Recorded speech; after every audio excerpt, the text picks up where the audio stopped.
Western Australia's forest region is as beautiful as any in the world and boasts a wide diversity of unique fauna and flora.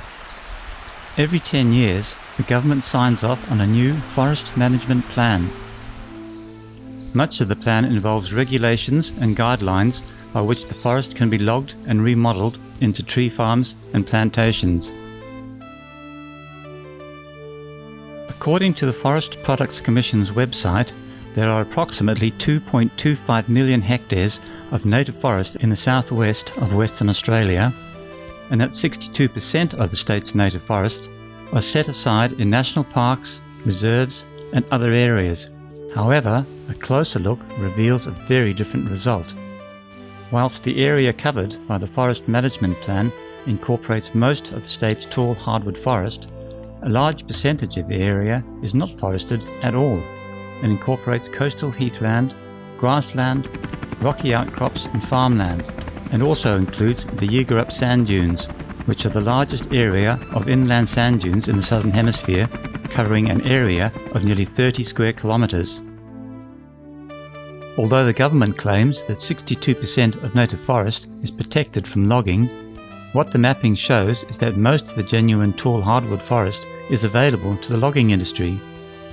Alternatively, the area of tall hardwood forest in protection is smaller than that available to the loggers and nowhere near the figure of 62% claimed.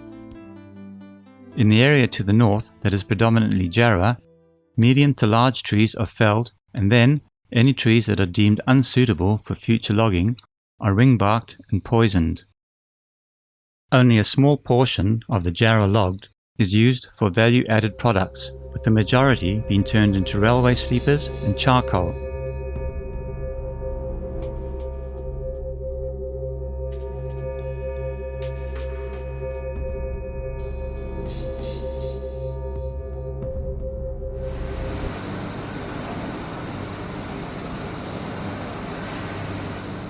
In the Karri-dominant areas to the south, the forest is divided up into coops of up to 40 hectares and then clear-felled, leaving small areas between coops to supposedly protect biodiversity.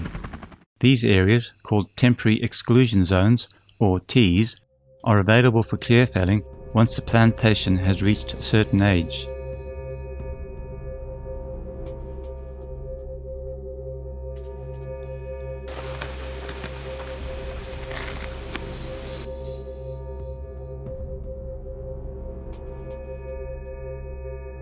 After clear felling, the crowns and stumps are burnt, the area ploughed and fertilised, and then replanted with karri seedlings.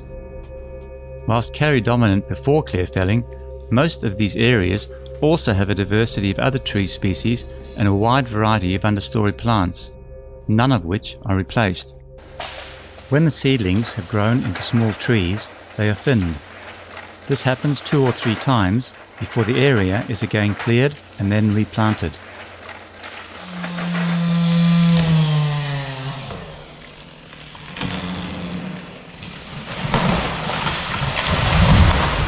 Whilst karri is used for flooring, panelling and roof battens, the main product driving the karri logging industry is wood chip, which is used for the production of pulp and paper. Many of the large old karri trees have rot and splits and are therefore chipped and then exported overseas from the Bunbury port. The only logs that are supposed to be chipped are ones deemed low quality. However, all too often good logs are deliberately downgraded to meet wood chip supply contracts.